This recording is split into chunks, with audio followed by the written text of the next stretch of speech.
Hello everyone. Movie piracy వల్ల రవి అనే ఒక అబ్బాయిని అరెస్ట్ చేశారు. సో 3 days నుంచి చాలా వైరల్ అవుతుంది సోషల్ మీడియాలో. Then I wanted to share my opinion. Please no negative comment. First of all, piracy అనేది చాలా అంటే చాలా అన్యాయం అది. ఎందుకంటే ఒక మూవీ చాలా కష్టపడి డైరెక్టర్ కానీ, హీరో కానీ, ప్రొడ్యూసర్ గారు the budget goes to the crores of 1000 and 2000 when the whole team is depending upon the only cinema. So the result అనేది వాళ్ళు చాలా అంటే చాలా ఎక్స్పెక్ట్ చేస్తారు. పైరసీ చేసినందుకు అరెస్ట్ చేశారు. I'm very very happy.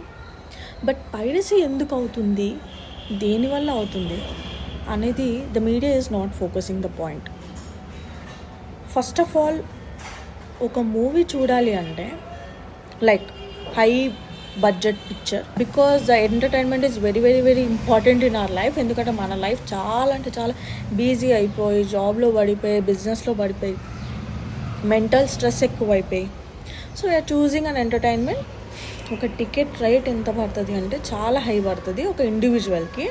And ticket rate కంటే కూడా పాప్కార్న్ రేట్ దానికంటే ఇంకా హై ఉంటుంది. So called out side food is not allowed to the theatres. So sandwich, beverage with movie enjoy చేయాలంటే మినిమం 1500 నుంచి 2000 ఒక ఇండివిజువల్కే అవుతుంది, which can middle class and upper class can afford. But lower middle class and poor people వాళ్ళు ఎలా afford చేస్తారు? నీకు ఒక 50,000 వస్తే అందులో నుంచి నువ్వు 10,000 ఎంటర్టైన్మెంట్ పర్పస్ పెడుతున్నావు, మూవీకి పెడుతున్నావు. It's very very good. కానీ ఒక పువర్ సంపాదించే జీతమే 10,000 ఉంటే వాడు ఇంకా సినిమా ఏం చూస్తాడు? అండ్ వాడొక్కడు వెళ్ళాడు, వాడితో పాటు చిన్న చిన్న పిల్లలు ఉంటారు, ఫ్యామిలీ ఉంటుంది, అందరు కలిసి సినిమా చూడాలి అనుకుంటారు. సో మరి వాళ్ళు ఎలా అఫోర్డ్ చేస్తారు? మరి అంత అఫోర్డ్ చేయలేకపోతే, అంత పువర్ మ్యాన్ అయితే మరి మూవీ థియేటర్కి వెళ్ళి చూసే బదులు ఓటీటీలో వచ్చే వరకు వెయిట్ చేయొచ్చు కదా అని మీరు అనుకోవచ్చు. ఓకే, వెయిట్ చేయొచ్చు. బట్ మూవీ రిలీజ్ అయిన ఫస్ట్ డేనే the public reviewers and the YouTube reviewers and also the people who watching the movie, climax కానీ, సాంగ్స్ కానీ, ఆర్ ఇంపార్టెంట్ సిచ్యువేషన్ ఉన్న క్లిప్పింగ్స్ అన్నీ కూడా తీసి మీడియాలో పోస్ట్ చేసేస్తారు, which they are also doing indirect piracy. ఒక హై బడ్జెట్ మూవీ తీయాలి, సక్సెస్ రావాలి అంటే మినిమం 100 కోట్ల రెమ్యునరేషన్ తీసుకుంటున్నాడు ఒక hero. Why don't the media is not pointing about the remuneration of the hero? Why the media is not pointing out the ticket rate? And why the media is not concentrating on which the snacks that they are selling above the rate of ticket? ఇవన్నీ ఎందుకు focus చేయట్లేదు? Only piracy piracy piracy అని చెప్తున్నారు. Okay, the piracy is really very bad. But మీరు ఇవన్నీ concentration చేయకపోతే ఇలాంటి ఒక 100 ఐబొమ్మలు వస్తాయి. ఎంతమంది అని చెప్పి అరెస్ట్ చేస్తారు మీరు?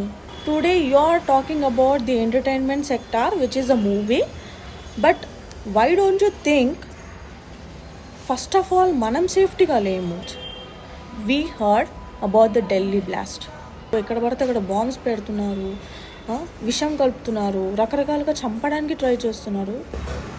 Hands off to the policemen. వాళ్ళే గనక ఈరోజు వాళ్ళని పట్టుకోకపోతే maybe we're not safe today. First of all మనకి సేఫ్టీ లేదు. And we're talking about the entertainment sector గురించి మాట్లాడుతున్నాం. పైరసీ అయిపోయింది, అయ్యో ఎంత అన్యాయం జరిగిపోయింది అని మాట్లాడుతున్నాము. బట్ మనమే లేకపోతే థియేటర్కి వెళ్ళి సినిమా ఎవరు చూస్తారు? Have one more point that because of iBomma our accounts are hacking and Aadhaar card, something they are telling. And also they promoted the betting apps. Betting apps promote చేసిన వాడికి బుద్ధి లేదు, సిగ్గు లేదు. ఓకే, అది చూసి అది ఆడే వాళ్ళకి కూడా బుద్ధి లేదా? Our society is telling that వాళ్ళకి చాలా అన్యాయం జరిగిపోయింది. బెట్టింగ్ యాప్స్ ఆడి వాళ్ళు అప్పులు పాలైపోయి వాళ్ళు చనిపోయారు, ఈరోజు వాళ్ళు లేరు, వాళ్ళ కుటుంబానికి చాలా సమస్య వచ్చింది అని చెప్తున్నారు. అది ఆడమని చెప్పిన వాళ్ళకి బుద్ధి లేదు, బట్ ఆడే వాళ్ళకి బుద్ధి లేదు. మరి ఢిల్లీ బ్లాస్ట్లో ఒక కుటుంబమే నాశనం అయిపోయింది కదా, చిన్న చిన్న పిల్లలు చనిపోయారు కదా, మరి వాళ్ళ గురించి ఎవరు ఆలోచిస్తారు? ఇలాంటి మన దేశానికి పడిన ఒక టెర్రరిస్ట్ అటాక్ని వదిలేసి only concentrating on this so called entertainment sector today.